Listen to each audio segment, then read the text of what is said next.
Hi everyone, I'm Mike Spreadborough, the Executive Co-Chairman of Novo Resources.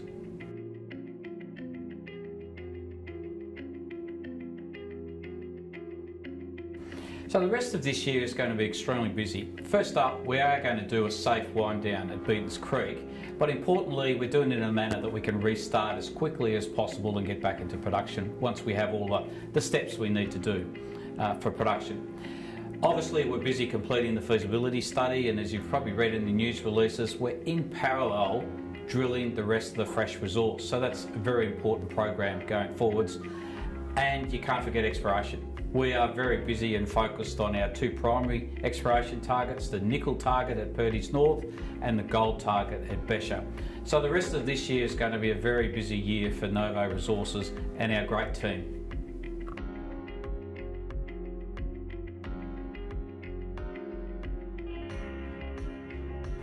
Fresh project's very important to us going forwards. It's obviously the key for us for the restart of Beatons Creek operation, and we want to get to that point as quickly as possible.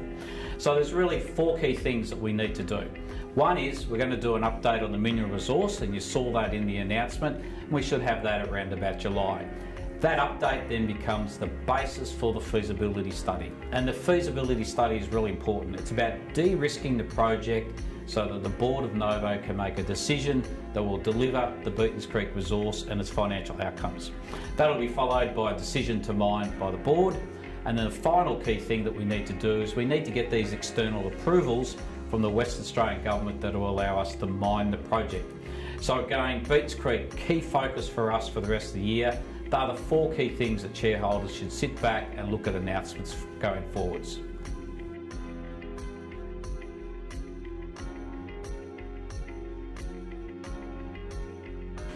So right now, where are we with the approvals pathway? We've submitted our application to the Western Australian Environmental Protection Authority, the EPA. It's their job to assess which is the appropriate pathway based on environmental risks for assessing this project.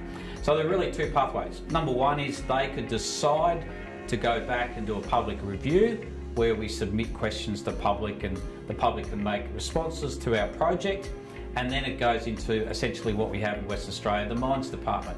We expect that type of process would take around 18 months. The other pathway is that they decide not to do a public review and it goes directly to the Mines Department. Now we think that will be about 6 months shorter and around 12 months. Now I want to be cautionary here. The Western Australian agencies, Mines Department, EPA and others in Western Australia are very busy at the moment. There's a boom going on in our industry and there's also a shortage of staff.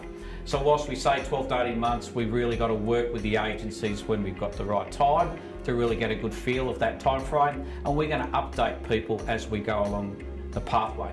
But behind the scenes, feasibility is still happening. We're still excited about the project, which is why we're going to keep drilling.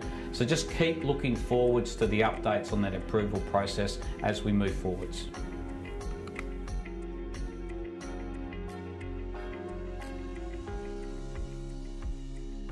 So let's start off. What's the objective? The objective of the feasibility study is for us to understand all the elements, do the estimates on the grade, the mill feed, tonnes, costs, and from that come up with an economic or financial analysis for the project.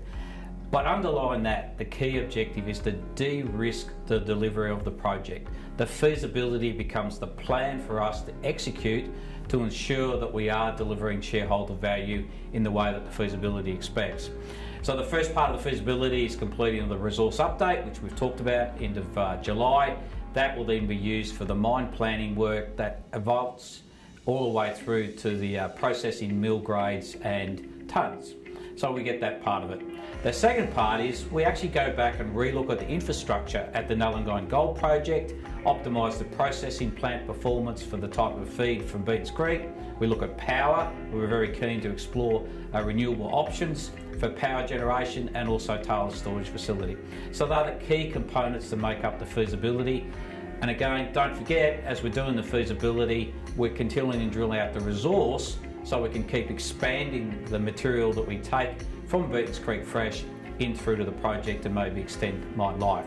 So feasibility, again, due end of October, but what's it all about? De-risking the project so we can be 100% certain in delivery of the project.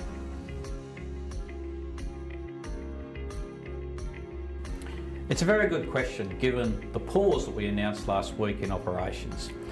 So Novo still wishes to grow. We want to use the platform in the Pilbara, our large tenement holding, and the resource that we have at Beatons Creek, and I'll talk a little bit about Mosquito Creek, to continually grow the business and provide shareholder value. So that fundamental purpose of why you invest in Novo hasn't changed.